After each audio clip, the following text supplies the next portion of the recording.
मन करते हुए सबसे पहले जो आज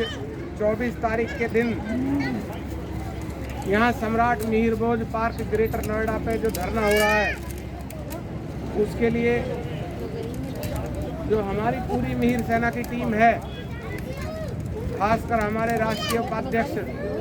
रोहतास चौधरी जी और प्रदेश की पूरी कमेटी और जिला कमेटी ने जो जी तोड़ प्रयत्न किया है,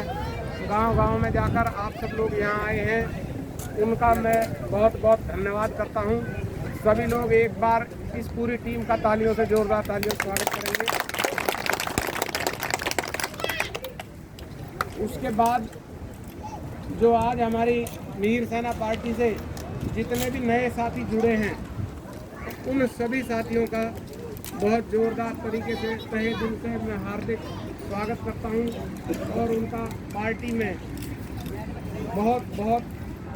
धन्यवाद देता हूं कि उन्होंने मिहिर सेना पर भरोसा किया और वो यहाँ आए और पार्टी से जुड़े। अभी जल्दी ही मैं प्रदेश कमेटी और दूसरे लोगों को कहूँगा कि उन सब लोगों को उनके अनुसार जिम्मेदारियों के पद वितरित करके उनको आने वाली 6 तारीख को उनके लेटर दे दिए जाएं, जिससे वो क्षेत्र में अपनी जो है अपना कार्य कर सकें सही तरीके से। अब मैं आप सब लोगों को ये बताना चाहता हूं कि यहाँ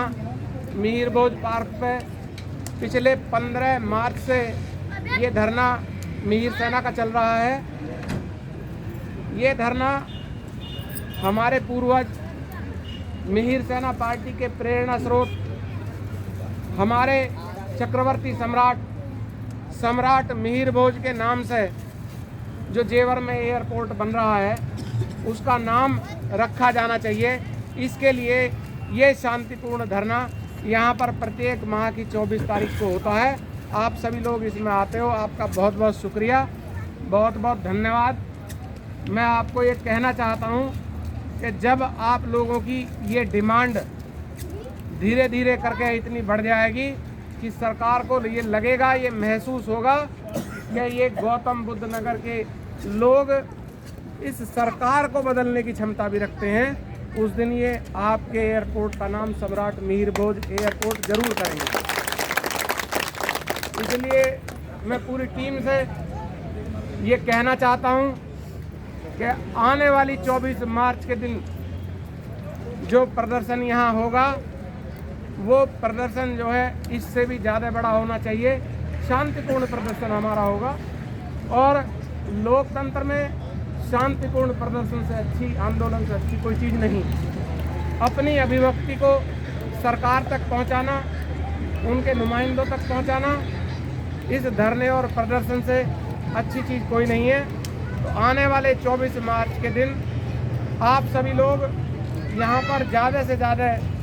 लोगों के साथ आएंगे, ऐसा मुझे विश्वास है। और हमारी पूरी टीम इस पूरे महीने में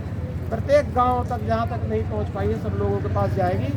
ऐसा मेरा मानना है। आप सभी लोगों को एक बात मैं और बता देना चाहता हूँ इस बीच कि दोबारा से कोरोना का नया वेरिएंट आया है,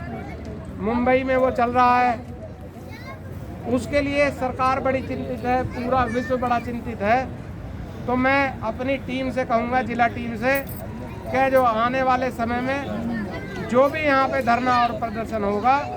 उसमें सभी को यहाँ पर मुफ्त मास्क और सैनिटाइजर का बिल्कुल पूरा ध्यान रखा जाए। हमारे प्रधानमंत्री जी भी और जो सोशल डिस्टेंसिंग है उसके हिसाब से जितने भी मापदंड जो बताए जा रहे हैं, उनको पूरा करते हुए शांतिपूर्ण तरीके से एक कोविड का ध्यान रखते हुए सब लोग इस काम को आने वाले समय में करेंगे। ऐसा मेरी जिला टीम से ये गुजारिश है कि अगले बार जो है अध्यक्ष जी, सबके लिए जो है मास्क की व्यवस्था। इसके साथ ही साथ मैं आप लोगों को बताना चाहता हूं कि 18 फरवरी को मिहिर सेना पार्टी ने एक प्रेस कॉन्फ्रेंस करी थी यहाँ। उस प्रेस कॉन्फ्रेंस में जो किसानों का धरना ये दिल्ली में चल रहा है, इस धरने के लिए निवेदन किया था कि जो ये धरना है इससे कोविड में पूरे 1 वर्ष हमारे देश में अर्थव्यवस्था, पूरे विश्व में अर्थव्यवस्था डाउन आई है और हमारा देश उससे अछूता नहीं है।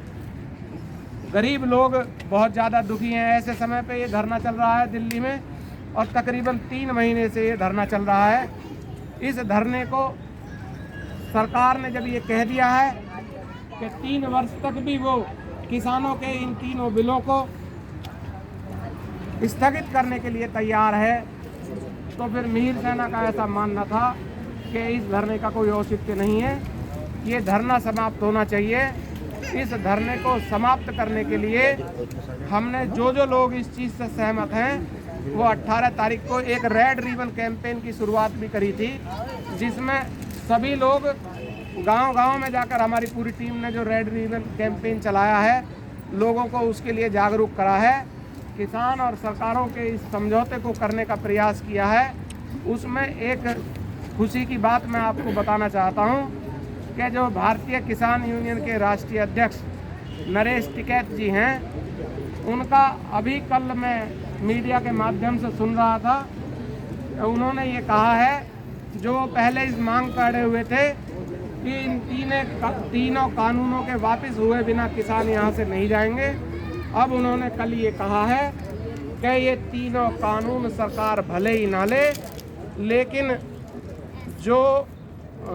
3 वर्ष तक या सरकार ये जब तक है इनको स्थगित कर दे तो हम लोगों का ये धरना समाप्त हो सकता है। इस खुशी की बात के लिए मैं मिहिर सेना के सभी पदाधिकारियों को यहाँ पर ये बधाई देना चाहता हूँ और साथ ही साथ उन्होंने ये भी सुझाया है कि एमएसपी के मुद्दे पे और किसानों के जो मुकदमे हुए हैं सरकार उन्हें वापस ले ले और राजनाथ सिंह जी हमसे बात करें तो हम इस समस्या का कोई समाधान जल्दी ही निकल सकता है। मैं इस मंच के माध्यम से आपके गौतम बुद्ध नगर की इस क्रांति धरा से ये आह्वान सरकार को भी करना चाहता हूँ कि जल्द से जल्द हमारे रक्षा मंत्री माननीय राजनाथ सिंह जी अपनी तरफ से पहल करें, नरेश टिकैत के साथ वार्ता करके इस समस्या का जल्दी से जल्दी समाधान करें, किसानों को संतुष्ट करें और इस धरने को समाप्त करने के लिए कोशिश करें। और एक छोटी सी बात मैं आप लोगों के बीच कहना चाहता हूं कि मीडिया द्वारा जब कभी भी चुनाव होते हैं या अब इस तरह कैसे ये धरना चल रहा है, इसे जो है एक तरीके से पूरी मीडिया पे जितने भी टीवी चैनल हैं उस पर ये कहा जाता है कि ये जाटलैंड पश्चिमी उत्तर प्रदेश जाटलैंड है। इस जाटलैंड की प्रवृत्ति को से मीडिया को मैं ये चेताना चाहता हूं कि उन्हें बचना चाहिए और मैं ये कहना चाहता हूं, आप लोगों के बीच बताना चाहता हूं कि सहारनपुर जिले में हमारे गुर्जर एमपी चौधरी यशपाल सिंह जी और चौधरी नकली सिंह गुर्जर जी ने 2 बार सहारनपुर की सीट को जीत के गुर्जरों का सम्मान बढ़ाया। मुजफ्फरनगर में आ जाओ तो मुजफ्फरनगर की एमपी की जो सीट है उसको मुनव्वर हसन गुर्जर ने जीत के इस बरादरी का सम्मान बढ़ाया है। और अगर कैराना सीट पे जाओ तो अभी तत्कालीन प्रदीप चौधरी वहाँ गुर्जर समाज से एमपी हैं, वो भी गुर्जर समाज के साथ खाते में गई है। मेरठ से हमारे अवतार सिंह बढ़ाना जी ने इस सीट को जीत के गुर्जर समाज के सम्मान को बढ़ाने का काम किया। बिजनौर से हमारे मलूक नागर जी अभी भी वहाँ से एमपी हैं, उन्होंने समाज के उससे पहले कई लोग वहाँ से जो है एमपी रहे, उन्होंने सम्मान को बढ़ाया है। बागपत से हमारे गुर्जरों के किसान नेता पूर्व उप मुख्यमंत्री श्री स्वर्गीय रामचंद्र विकल जी ने बागपत सीट को जीत कर भी ये लोगों को बता दिया पश्चिमी उत्तर प्रदेश में कि बागपत सीट जीतने में भी गुर्जर सक्षम है। उसके बाद अमरोहा सीट को कंवर सिंह तंवर ने जीत कर ये बताया कि गुर्जर समाज अमरोहा सीट पर भी विजय हासिल कर सकता है। गाजियाबाद सीट पे हमारी अभी भी लक्ष्मी मावी वहाँ जिला पंचायत की अध्यक्ष हैं और बैतपुरा गांव से गुर्जर समाज का ही बेटा सुरेंद्र गोयल वहाँ से जीता, वहाँ से भी उस सीट को जीत करके गौतम बुद्ध नगर से हमारे सुरेंद्र नागर ने इस सीट को गुर्जर समाज के खाते में डालकर ये गुर्जरों का सम्मान बढ़ाया। बुलंदशहर से हमारे महेंद्र भैया ने जिला पंचायत सीट जीती, हापुड़ मेरठ में आता, ये सारे के सारे पश्चिमी उत्तर प्रदेश में कोई ऐसी सीट नहीं है जिसको गुर्जर समाज ने नहीं जीता हो। और आज़ादी से पहले हमारी 4 रियासतें यहाँ से सहारनपुर तक गुर्जरों की होती थी। उन रियासतों के बाद हमारे सब बड़े बूढ़े ये कहते हैं कि ये गुर्जरों का गढ़ है ये क्षेत्र पश्चिमी उत्तर प्रदेश। लेकिन आज तक हमने कभी मीडिया से ये नहीं कहा कि ये आप इसको गुर्जर गढ़ कहो, तो फिर जाटलैंड कैसे कहा जाता है इसको। हमारे जीतने के बाद मीर सेना इस बात का विरोध करती है। इस बात को कहने से ना तो हम जाटलैंड कहलवाना चाहते हैं, ना हम गुर्जरलैंड कहलवाना चाहते हैं। इस पे सर्व समाज के लोग रहते हैं, सब लोगों का बराबर का मान सम्मान है और ये पश्चिमी उत्तर प्रदेश सभी लोगों का है। मैं मीडिया को कहना मैं मीडिया के भाइयों को ये बता देना चाहता हूँ कि आने वाले 2022 के चुनाव में कोई जाटलैंड या गुर्जरगढ़ का जिक्र नहीं होगा, सर्व समाज का पश्चिमी उत्तर प्रदेश में जिक्र होगा। अगर वो एक ही किसी जाति के लैंड का जिक्र करके मीडिया में बहस करेंगे तो मीर सेना चैनलों में घुसकर इनको ये परिचय देगी कि मीर सेना ये गुर्जरगढ़ है। इस बात को ध्यान से सुन ले मीडिया के जितने भी लोग हैं, और हम इस बात का सख्त ऐतराज करते हैं और उनको दिखाएंगे आने वाले समय में कि मीर सेना जो कहती है वही करती है। आप सब लोग हमारे बीच में यहाँ आए हो, अपने समाज के व्यक्तित्व को पहचानो, अपने समाज की बागडोर को, अपनी पगड़ी को संभालने के लिए आप लोगों को जागरूक होना पड़ेगा। ये इसीलिए सम्राट मीरभोज के नाम से इस जेवर एयरपोर्ट का नाम करवाने के लिए पूरे पश्चिमी उत्तर प्रदेश को जीतने के बाद और यहाँ हमारी 4 रियासत होने के बाद में हमारे सम्राट के नाम से एक एयरपोर्ट का नाम नहीं होगा। आप लोग इन सरकारों को ये दिखा देंगे 2022 के इलेक्शन में कि अगर इन्होंने इसका नाम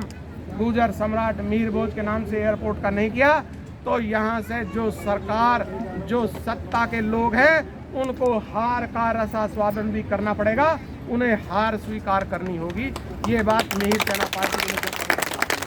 जल्द से जल्द वो इस काम को करें। और मैं ये कहना चाहता हूँ कि अभी इस मंच पर कुछ बिजली विभाग के लोगों की शिकायतें आई हैं और नोएडा में कई लोग, एक हमारी